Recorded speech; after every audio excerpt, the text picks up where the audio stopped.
अल्लाहुम्मा सल्लि अला सय्यिदिना व मौलाना मुहम्मदिन।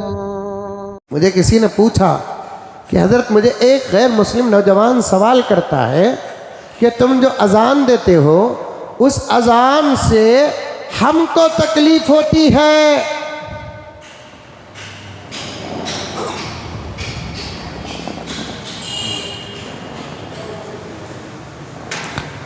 एक नौजवान ने मुझसे पूछा कि हज़रत, मुझे एक गैर मुस्लिम ने सवाल किया कि तुम लोग जो अज़ान देते हो उस अज़ान से हमको तकलीफ़ होती है। मैंने पूछा क्या तकलीफ़ होती है? उसने कहा, मैं समझा शायद आवाज़ से तकलीफ़ होती होगी, साउंड से तकलीफ़ होती होगी। हालांकि आवाज़ से क्या तकलीफ़ है? जितना मज़ा अज़ान में मिलता है प्यारो, किसी और चीज़ में मिलता है?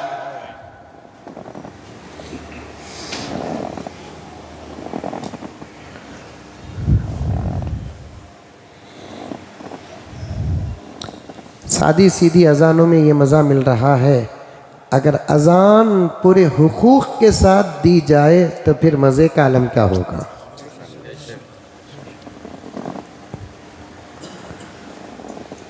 रिटायर्ड लोगों को पकड़ लेकर को मुअज्जिन बनाए तो ये मज़ा मिल रहा है। मदरसे के फारिगीन को मुअज्जिन बना दे तो मज़े का आलम क्या होगा।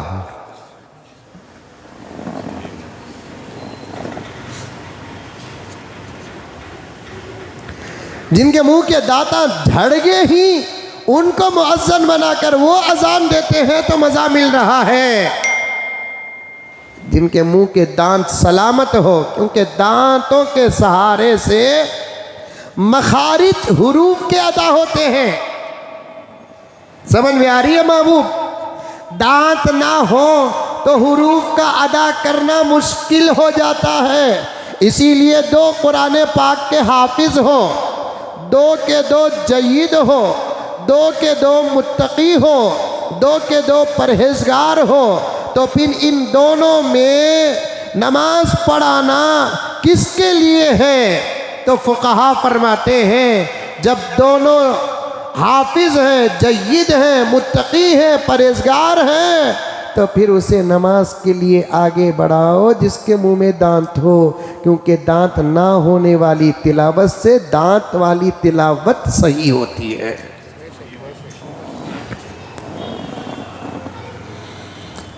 दीवाना उठा मलीदा कुटिया का किस्सा, कौन मिले उन्हें नमाज पढ़ा रहा है, कौन मिले उन्हें बयान कर रहा है, कौन मिले उन्हें कुरान का तर्जुमा कर रहा है, कौन मिले उन्हें हदीस बयान कर रहा है। आहा, मैं भी ज़रा थर्मामीटर और 10-15 दवाओं के नाम लगकर क्लिनिक खोल लूँ, हुकूमत जैसे पकड़ लेती है। क्यों पकड़ लेती है?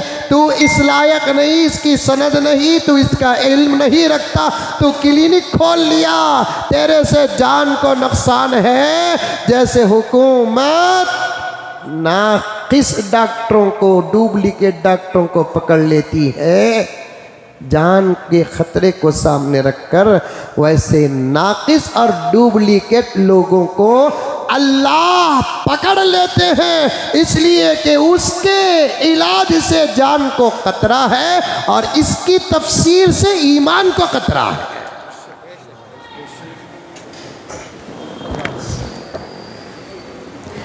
आज मजाक बन गया दीन।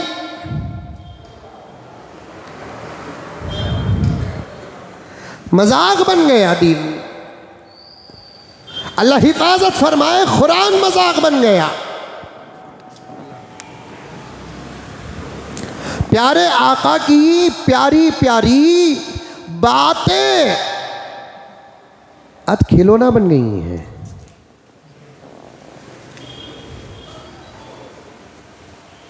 जो तुम्हारा दायरा में बारहा कहा करता हूं, शायद ये बात यहाँ पर कहकर एक लंबा अरसा हो गया, इस वक्त कह रहा हूँ, जो तुम्हारी फील्ड है उस फील्ड पर रहो, फील्ड फलांग मत करो।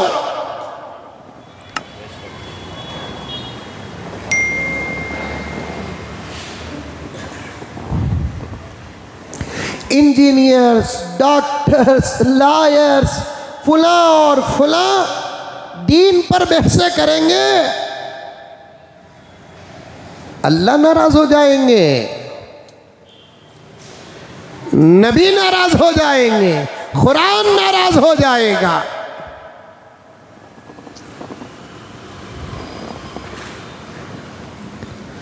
गहरा समंदर है कुरान,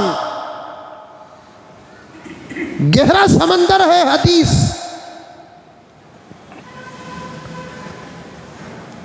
इस पर बात करने के लिए उस लायक का आदमी होना चाहिए।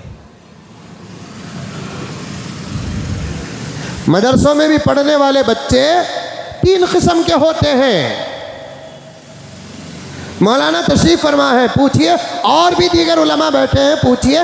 मदरसों में पढ़ने वाले बच्चे भी 3 किस्म के होते हैं।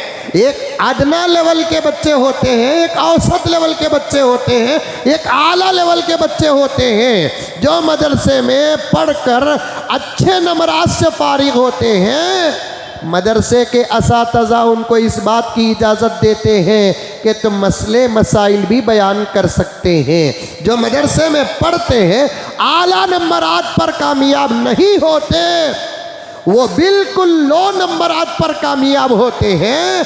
ऐसे बच्चों को पढ़ाने वाले असातिज़ा कहते हैं कि तुम मसले मसाइल बयान न करो, कुछ तकरीरें करके अपने इल्म का हक अदा कर दो, क्योंकि मसले मसाइल बयान करना ये ऐसे वैसों का काम नहीं। इल्म की गहराई जिसके पास रहती है वही इसका हक अदा कर सकता है। आजकल तो लोग जिनको कुरान सही पढ़ना नहीं आता, वो कुरान का तर्जुमा करते हैं।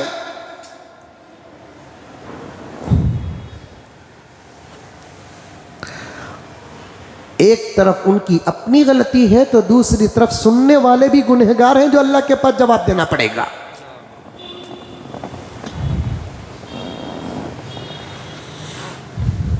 आ रही है बात समझ में? जैसा झूठा नबी नबूवत का दावा करके गुनहगार काफिर होता है, उस नबी पर ईमान लेकर आने वाला भी काफिर होता है। वैसे दीन के इल्म को ना जानने वाले अगर कुरान और हदीस खोल कर बैठ जाते हैं, वो जैसे गुनहगार होते हैं, तो फिर उनकी मजलिसों में बैठकर उलमा को छोड़कर बयानात सुनने वाले भी अल्लाह के निगाहों में गिर जाते हैं, गुनहगार हो जाते हैं।